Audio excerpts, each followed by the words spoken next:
Hi everyone, I'm Brune Smith and this is my podcast. Hi everybody, welcome back to the podcast for people who feel things differently. Last year at 39 years old, I made a big discovery in the way I move through the world and I want to share it with you. It all started with a JPEG.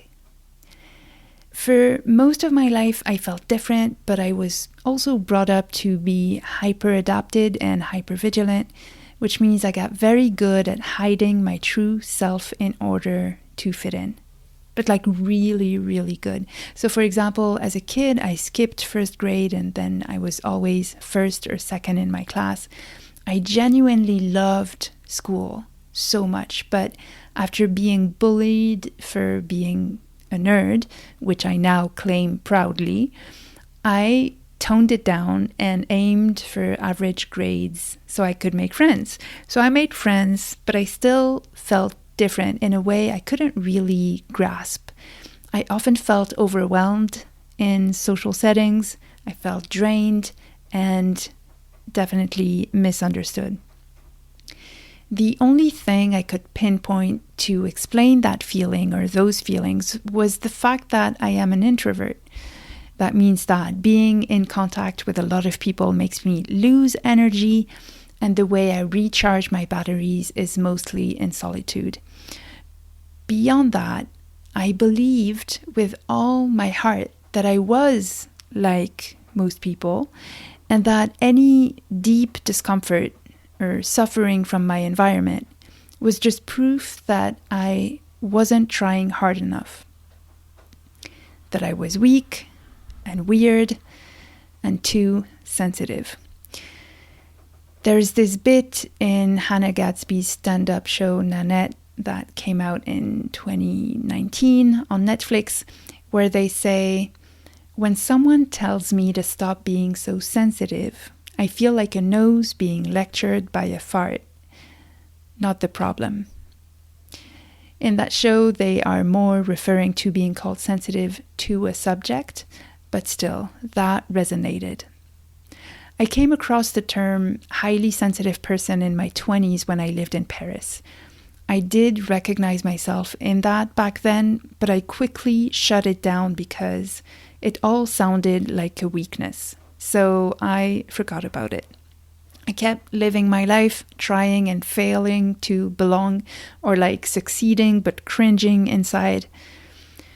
There's a lot of vocal judgment in France, where I grew up, of people who are even slightly different from the mass, and I was often on the receiving end of that.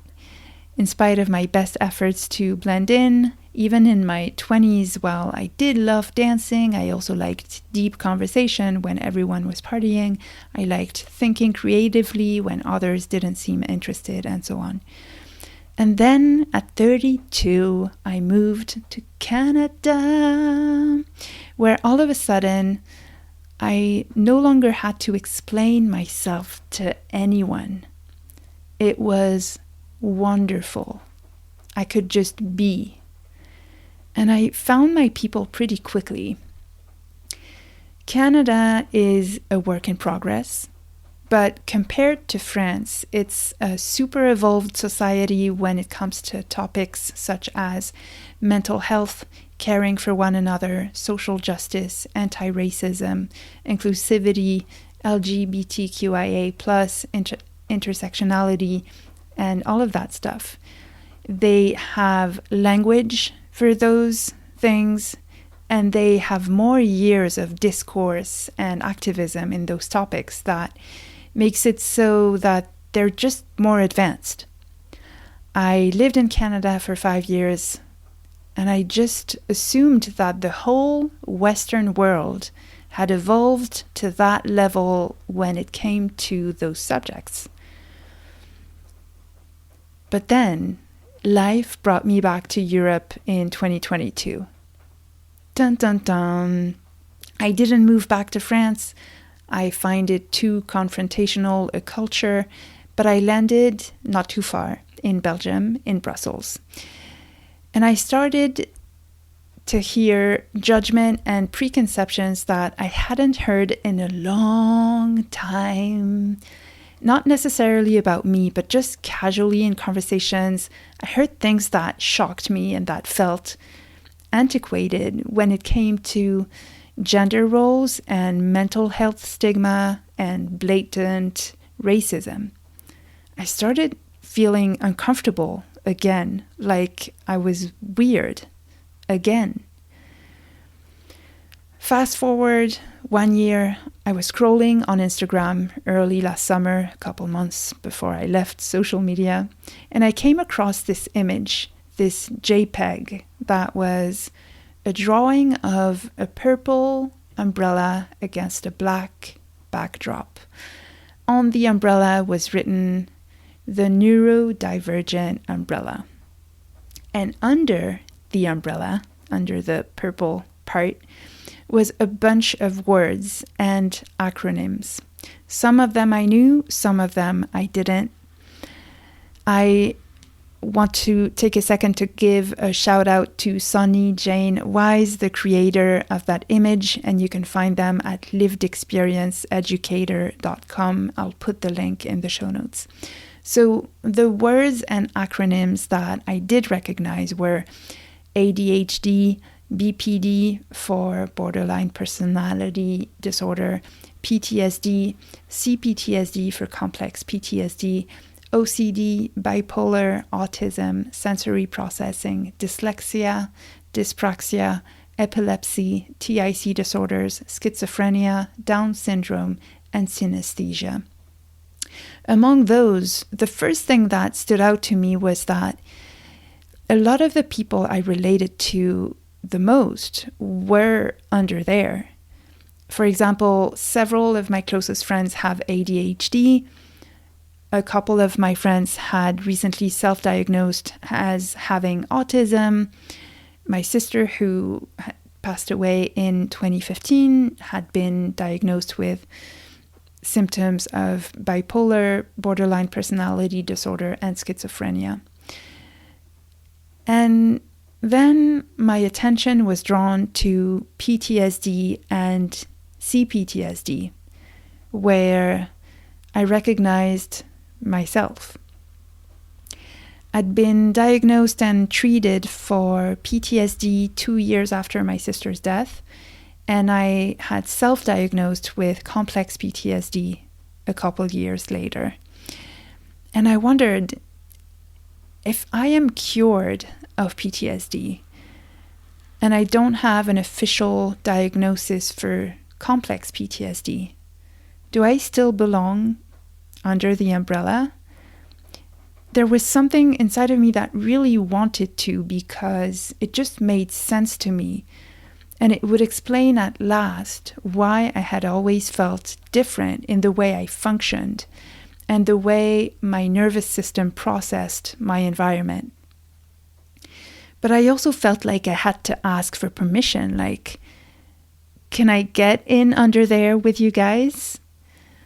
That's when I started Googling all the other names and acronyms under the umbrella that I didn't know.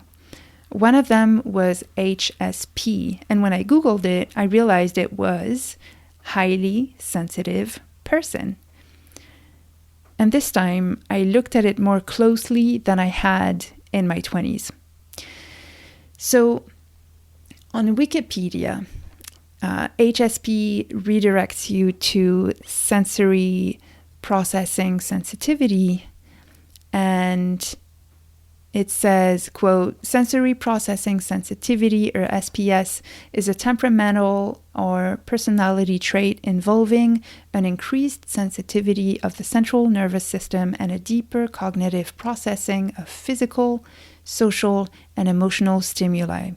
The trait is characterized by a tendency to pause to check in novel situations, greater sensitivity to subtle stimuli, and the engagement of deeper cognitive processing strategies for employing coping actions, all of which is driven by heightened emotional reactivity, both positive and negative.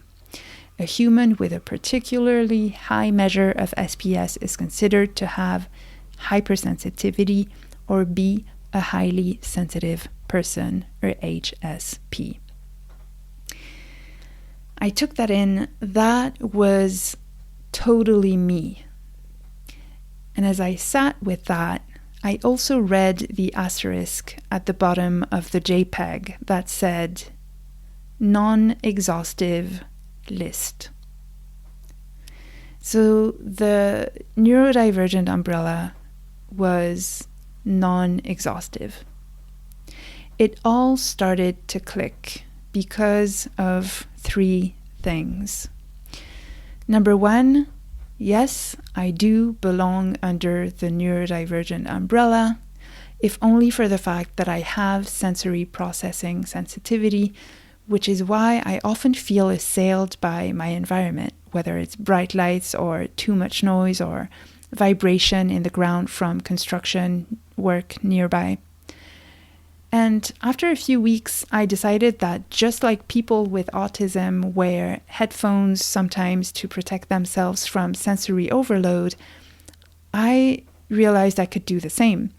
I have since purchased special earplugs that I wear often in the city and in social settings, and that has improved my daily life tremendously. Number 2, in the following weeks, I also realized that when it comes to PTSD, my PTSD had actually altered the way my brain worked. And even though I healed thanks to treatment, namely by prolonged exposure therapy, and I can now function healthily again, my brain will never go back to its original neural pathways. So I do diverge there too. And then number 3, when it comes to my complex PTSD, when I got really honest with myself, I realized I didn't have to seek professional diagnosis because to me, it is a truth that makes total sense and helps me navigate my life better. As a result of embracing my neurodivergence at 39 years old, I now have a better understanding of how I relate to other people. I can better explain what my needs are. And the best part is I stopped exhausting myself trying to gain the approval of neurotypical people. I just function differently. And that is okay.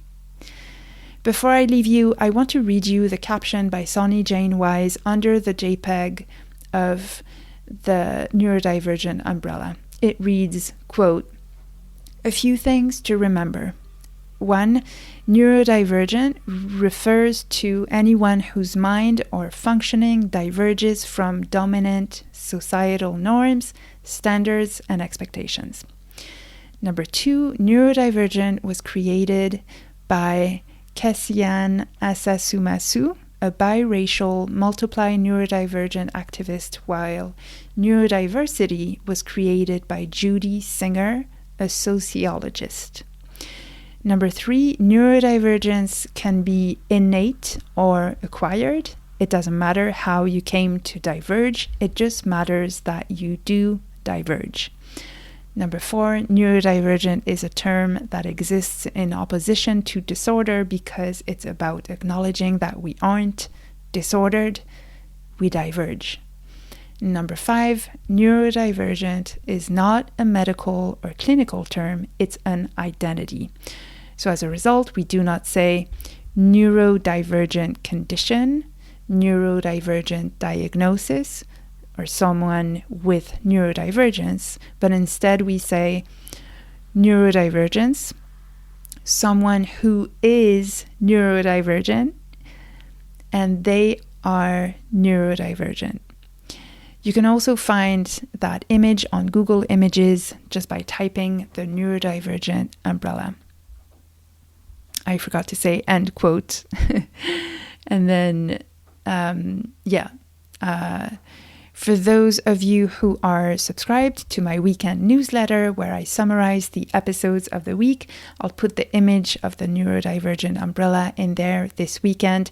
You can subscribe and see previous newsletters at brunsmith.substack.com or click the link in the show notes. If you choose the paid subscription, you can join us for our monthly gathering, the Creative Hour. The first one is coming up this month.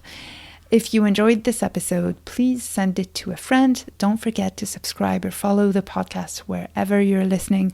And if you'd like to leave me a comment, I'd love to hear your thoughts.